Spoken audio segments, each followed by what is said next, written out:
afternoon. Thank you for the invitation. See if I can back this up. So this afternoon, I want to have a very quick presentation on grease technology. So this is going to be modern grease techniques, but grease is a very old technology. So you can take it from 2,000 years ago till today. We are just learning, reinventing the wheels, optimizing, but it is the same processes that we've learned from way back.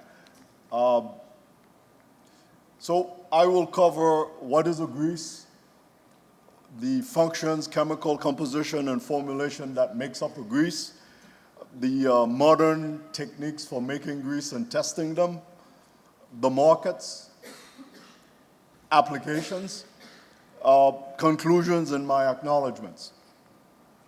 See, so the basic is, what is a grease? And this is a very difficult question to answer, but also a very simple question to answer. I mean, just about anybody who's ever opened up a can of grease, they know what a grease looks like. But exactly what is a grease? I don't have a good definition, and I've been working in greases for over 30 years. So the NLGI, National Lubricating Grease Institute, which is the main body in North America and around the world, they have a definition. And their definition is pretty much, it's a semi-solid product that is dispersed in a thickening agent, an oil, and additives are added to impart specific performance characteristics. Very long sentence, but it's got to be a technical definition. So there's got to be a simpler way to define a grease. The next best definition is by ASTM D288. This is from the tribology definition, and it's pretty much the same. It's a dispersion of a thickening agent in a liquid with additives.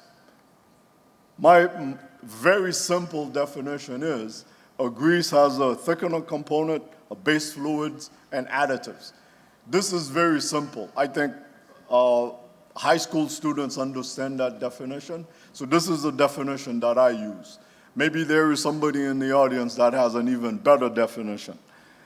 So keep in mind, greases are thickened oil. So the thickener content is what we call the thickened oil. And the oil part, as the previous speaker explains, is the majority of the product. Okay, so the typical composition, as you can see, the base stock is just about 50 to 95% of a grease. So again, we are looking at base oils, different types of base oils, and then we add performance additives and the thickener. So the thickener is the key component that is different with what the previous speaker explained. So we are talking of the thickened component, and that is the key part of grease making and the technology behind greases. So the performance targets that this combination brings are many, and I've listed some of them here. There probably are more depending on what kind of market segment you are dealing with. Let's say if you are in food grade, there are other applications, there are targets that you should have if you're working in mining. So these are kind of a very broad range, but there are many, many of them. So the three components, the oil, the thickener, the additives, these are the performance requirements for the modern lubricating greases. I think this is the most basic definition, and I will use that definition. And I would encourage people to think of greases that way. Base oils. Now this is very good because I'm following a base oil presentation, so it's not going to be difficult to go through this slide.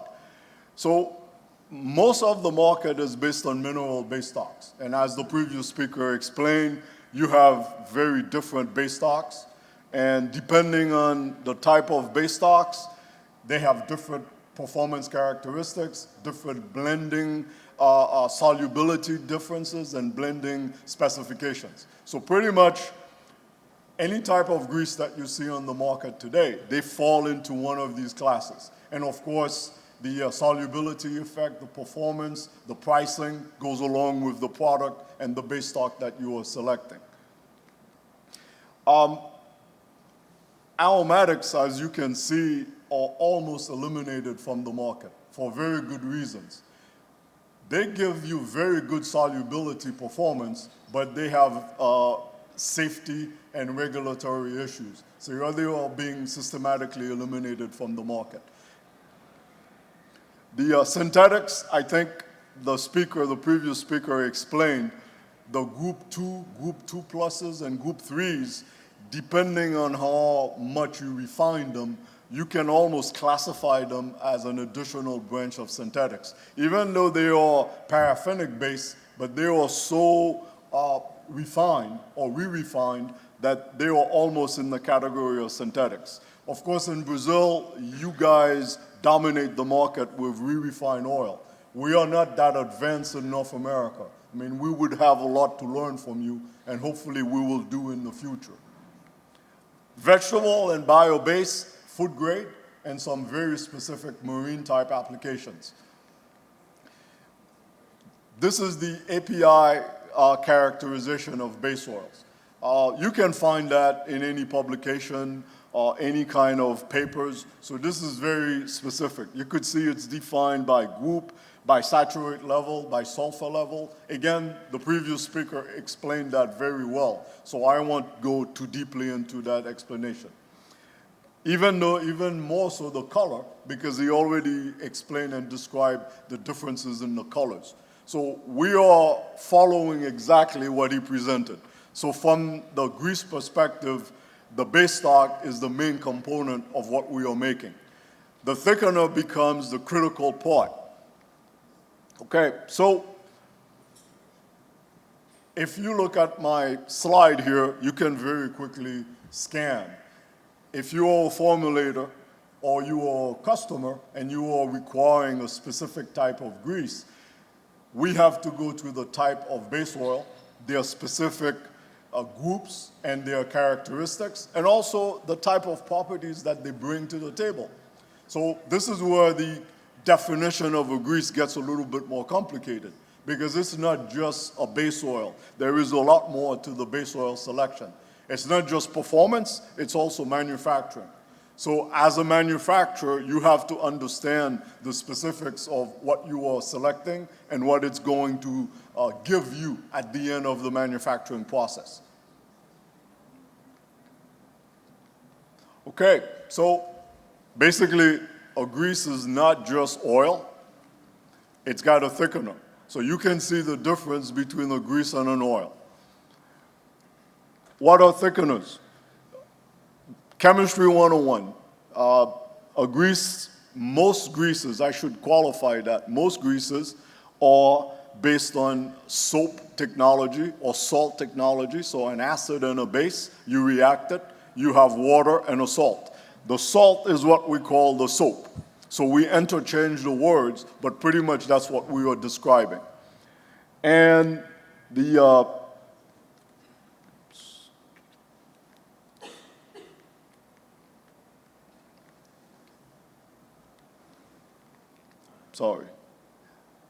So the typical soap, which is a simple lithium, if you do an SEM micrograph, the typical soap looks like strands of spaghetti intertwined. So they have a specific aspect ratio, which is the length and the width. It's almost like a sponge. So this structure holds 90% of that base oil that we are talking about. So it holds it through van der Waals forces, through mixing, and through the ability of keeping all of that oil from coming out of the soap structure. So if the soap structure cannot keep the oil in the structure, you have excessive bleed. We call it excessive bleed. The oil is coming out of the structure.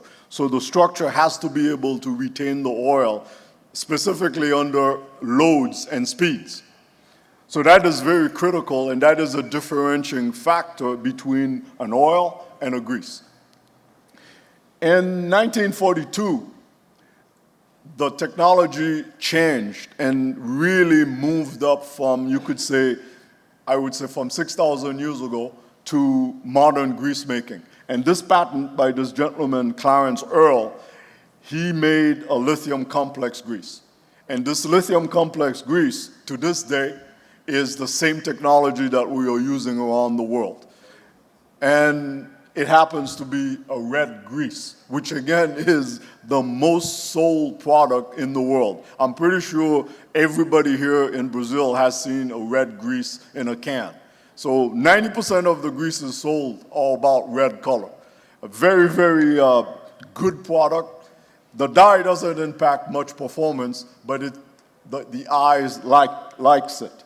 Okay, the next thickeners, you could say, are the mixed and complex soaps. Once you understand how to make these two types of products, the chemists are very good, and they learn how to mix and match for performance, for aesthetics, for many, many different performance reasons and cost-cutting reasons. So once you know how to make these two, you probably can make every type of grease that you have in the world, maybe 90% of them.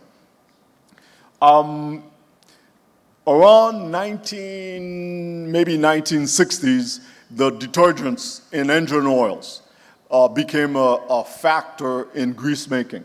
So we learned how to gel a detergent, an over-base calcium sulfonate, to make a grease out of it. And this is what the over-base calcium sulfonate soap looks like. So this technology is very recent. It's 25, 30 years old, so we are still making improvements and learning to target more and more performances. Non-soap thickeners is the next one, and this is polyurea. Now, coincidentally, in 1942, the US was in conflict with Japan. There were issues about supply sides. So these two technologies came up around the same time because the Japanese developed polyurea as a grease-making process. And 77% of the greases that are made in Japan are polyurea greases, and they dominate the world in their capability of making polyurea greases. So it's very interesting that out of this 1942 time zone, maybe the best two technical ways of making greases were produced in the world. And we are still using these same technologies today. Dispersions of polymer, silica, they came up as we learned more and more how to make greases. So pretty much what is around the world in terms of grease thickener and grease manufacturing or grease knowledge revolves around these types of thickening agents. Now, there are very creative people around the world. They have other very, very sophisticated ways of making thickeners, but these are, if you understand how to make these, you probably know how to make most of the greases that we have today. So, what do these thickeners impart? So this is what we are targeting. They have to be able to give us these types of characteristics. This is what they look like, and every single one of them, even though they are from different sources, they have to be able to retain the oil in the structure. So this is very critical for grease. So the characteristics: drop point, high temperature, because the grease sees low temperature performance to very high temperature performance. Let's say coldest spot in South America would be, I guess, Tierra del Fuego, and the hottest spot would be somewhere in the middle of the deserts in Chile or in Brazil. So the truck has to be able to travel and go from the coldest spot to the hottest spot. So it has to be able to cover all of these zones. Okay, the next step is performance additives, and that's 5 to 10% of the formulation. So performance additives can be classified two ways. You have the chemically actives. The chemically active are based on organic chemistry, and you have the anti-wear agent, extreme pressure agents, and you could see a list of different types of chemistries that will give you these performances. Corrosion inhibitors, because they have to, most of the greases are on steel components, and these components are susceptible to corrosion, so you have to have a corrosion inhibitor. oxidation inhibitor because the base oils will oxidize under high temperature applications. So you need to have a component in there. The chemically inert products are mostly, they impart physical properties and they are solid materials. So I'm thinking polymers here would not be a very good definition, but it fits into that class because they are usually solid pieces that are dropped in the base oil when you're making the grease. And you could see you have tackifying, viscosity improvers, pour point depressants. Low temperature, you probably need pour point depressant. If you're working in mining applications where you need the product, the grease to stay and stick to the surface, you need a tackifier, which mostly are PIBs, polyisobutylene. Solid additives, graphite, molybdenum disulfide, PTFE. So there are a variety of them that you can put in your formula to give you specific performance requirements. And of course, the last one is the dye. So as I said before, 90% of the greases, I would say, are red, or variations of red. Now, maybe we are susceptible to the color red, but we sell it very well. I've put a little chart here to say in the formulation, you're looking at between 4 and 8%. Now, if you add the solid lubricants, you may go up to 15, sometimes 17%, depending on your application.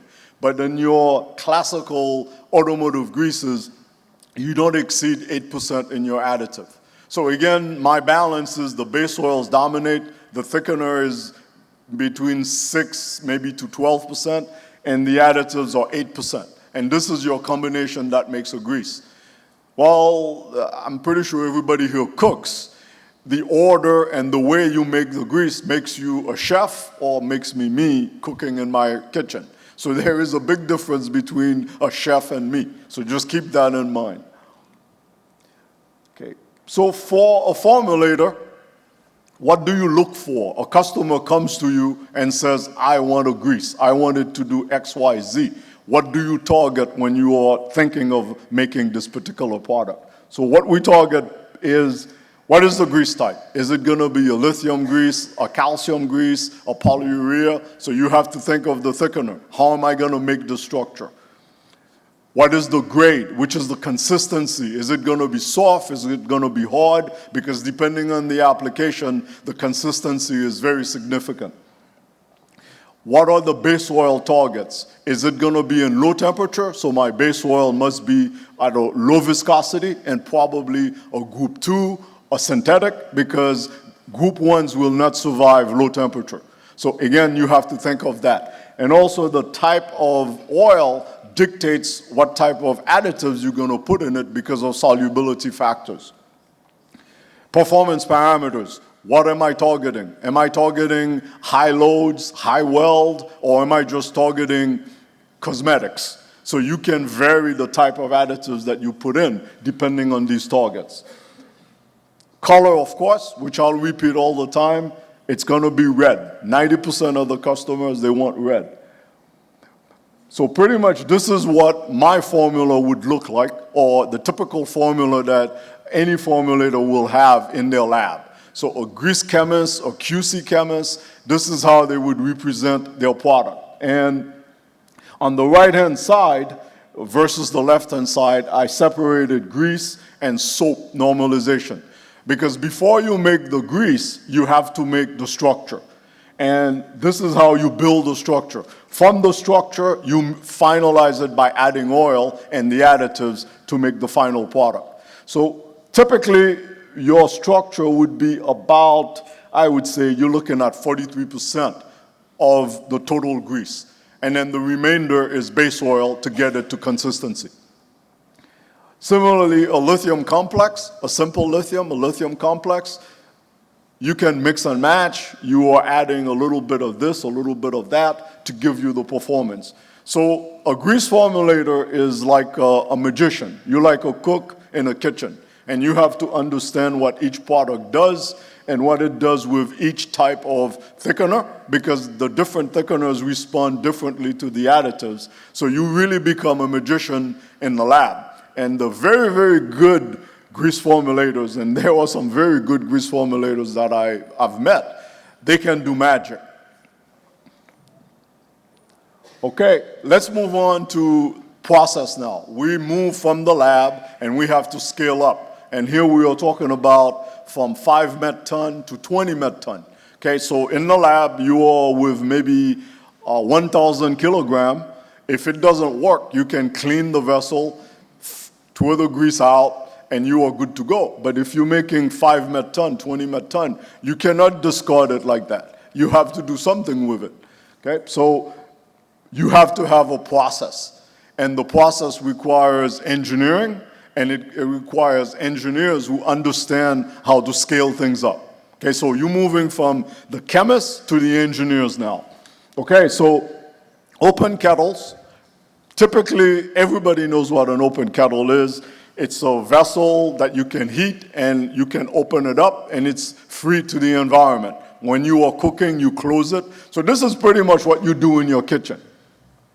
An autoclave is more of a pressure vessel. Some people have used autoclaves to clean surgical instruments. If you think of an autoclave, it would be the same principle. A contactor is an autoclave, but it's got mixing in it. And the manufacturer is, the source is listed down here. Modern technology, microwaves. This is about 10 years old. They started making greases using microwaves in America. Continuous grease units. I think there is a manufacturer here in Brazil who uses that, and around the world there are various manufacturers who also use CGUs. So pretty much you make the product, you make the structure, and you follow by cooling, mixing, and homogenization. But keep in mind, I'm talking about 5 met ton to 20 met ton. So these are very large vessels. Okay, 1 to 4, you can make them in batch processes, meaning you can break up the process in multiple steps, move from one vessel to the other. Number 5, it's a continuous way. You start and you finish. You cannot stop in between.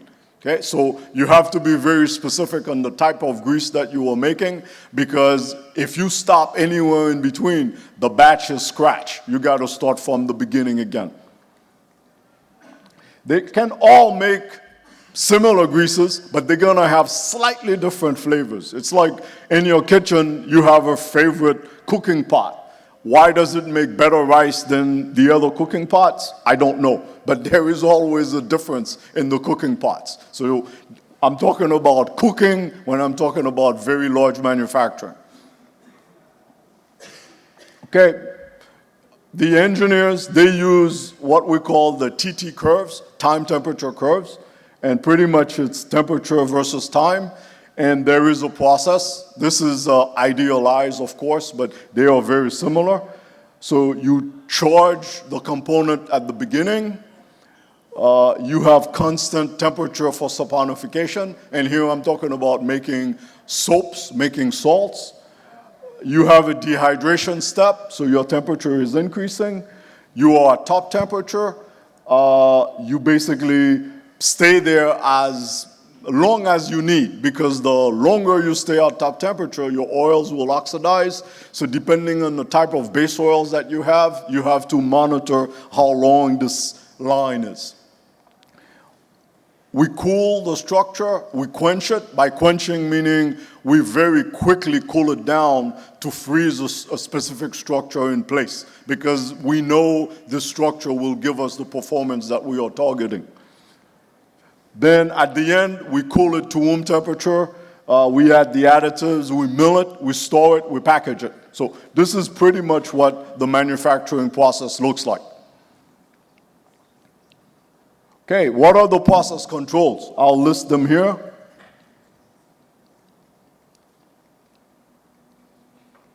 Okay, so pretty much you can read it through. You could see step by step, this is what the engineers are targeting. And this is what the customer expects to have at the end of the process. Okay, and each of these parameters, they affect a specific portion of the grease. So you have to follow this TT curve, and at every step, to make sure that you are following the target that you have in mind. Okay. This is pretty much a diagram of what the plant would look like. You could see the starting vessels on the left side with the raw materials to charge them.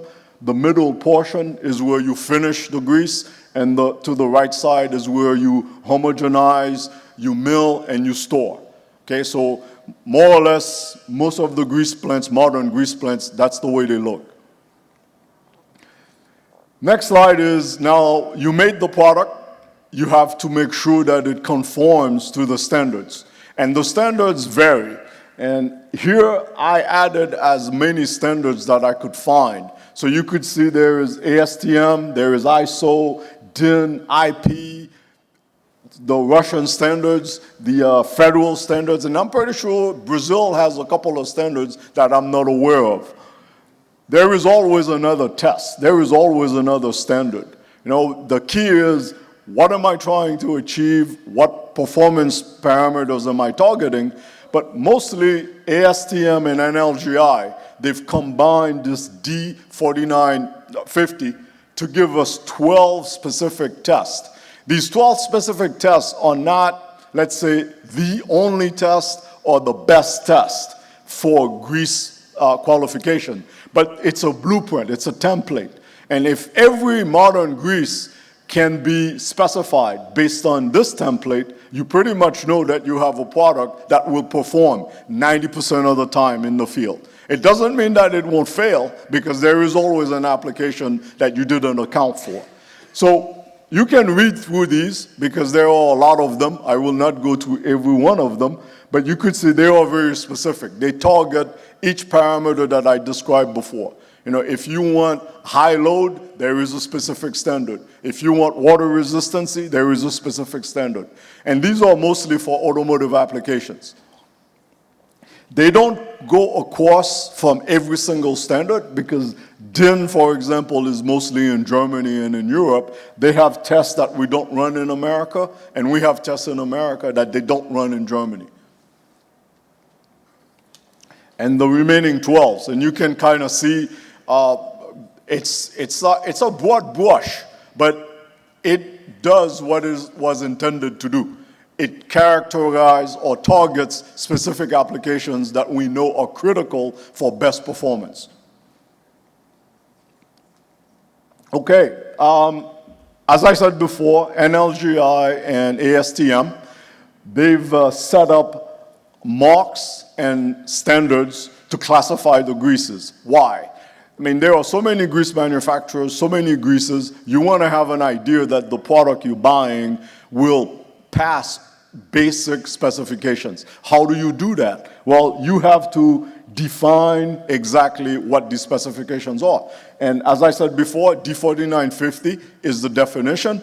And then based on what NLGI does from that information, they have classes. So the first class is for basic grease and chassis greases.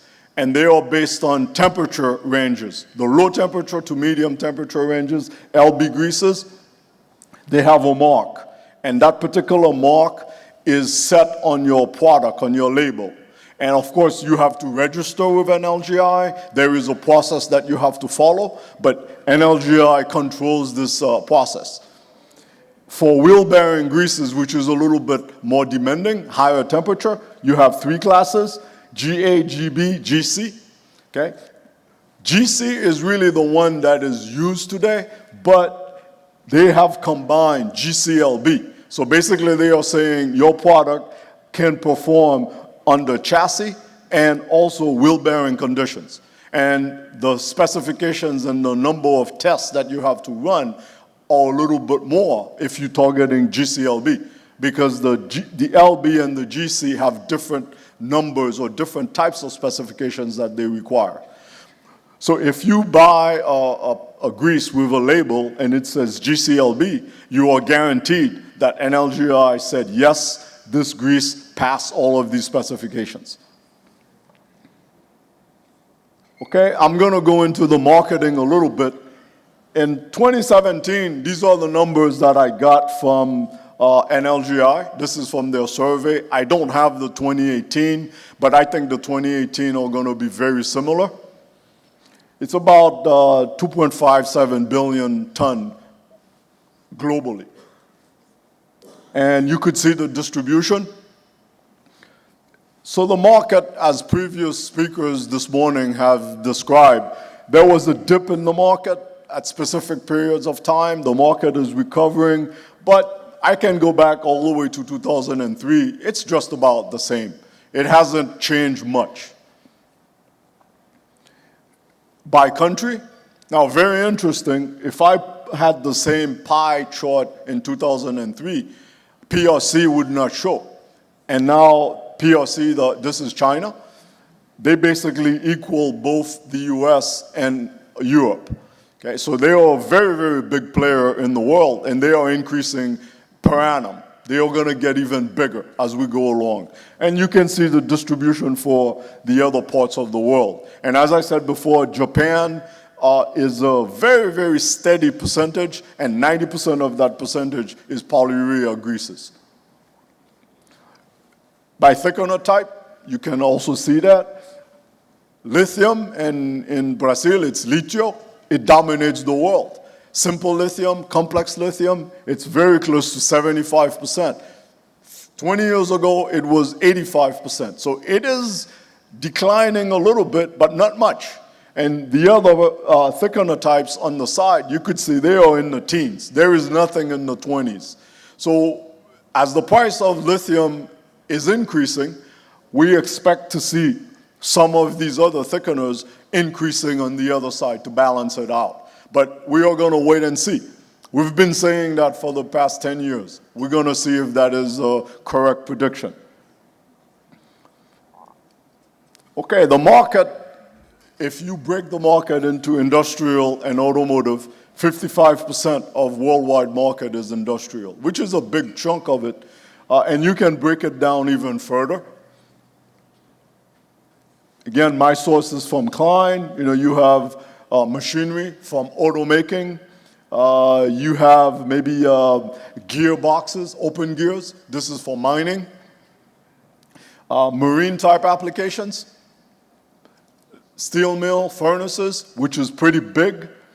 And then food grade. Okay.